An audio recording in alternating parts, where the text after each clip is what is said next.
Iran అధ్యక్షుడు Ebrahim Raisi helicopter ప్రమాదంలో మరణించడం వెనుక ఇజ్రాయెల్ హస్తం ఉందా అన్న అనుమానాలు వ్యక్తమవుతున్నాయి.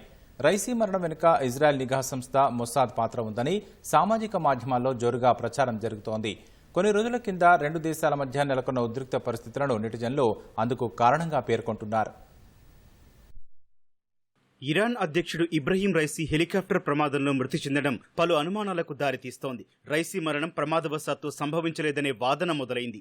ఇరాన్ అధ్యక్షుడి మరణం వెనుక ఆ దేశానికి శత్రువైన ఇజ్రాయెల్ హస్తం ఉందని సామాజిక మాధ్యమం ఎక్స్ లో జోరుగా ప్రచారం జరుగుతోంది. హెలికాప్టర్ ప్రమాదం వెనుక ఇజ్రాయెల్ నిఘా సంస్థ మొసాద్ పాత్ర ఉందని నెటిజన్లు పేర్కొంటున్నారు. గత నెలలో రెండు దేశాల మధ్య నెలకొన్న ఉద్రిక్త పరిస్థితులను అందుకు ఉదాహరణగా చెబుతున్నారు. ఇరాన్తో పాటు అనేక మంది శత్రు దేశాల సభ్యులను అంతమొందించిన చరిత్ర ఇజ్రాయెల్ నిఘా సంస్థ మొసాద్కు ఉందని కొందరు గుర్తు చేస్తున్నారు. అంతేకాకుండా ఇరాన్లో అనేక మంది అణుశాస్త్రవేత్తలను ఇజ్రాయెల్ హత్య చేసిన దాఖలాలు ఉన్నట్టు మరికొందరు ప్రస్తావించారు.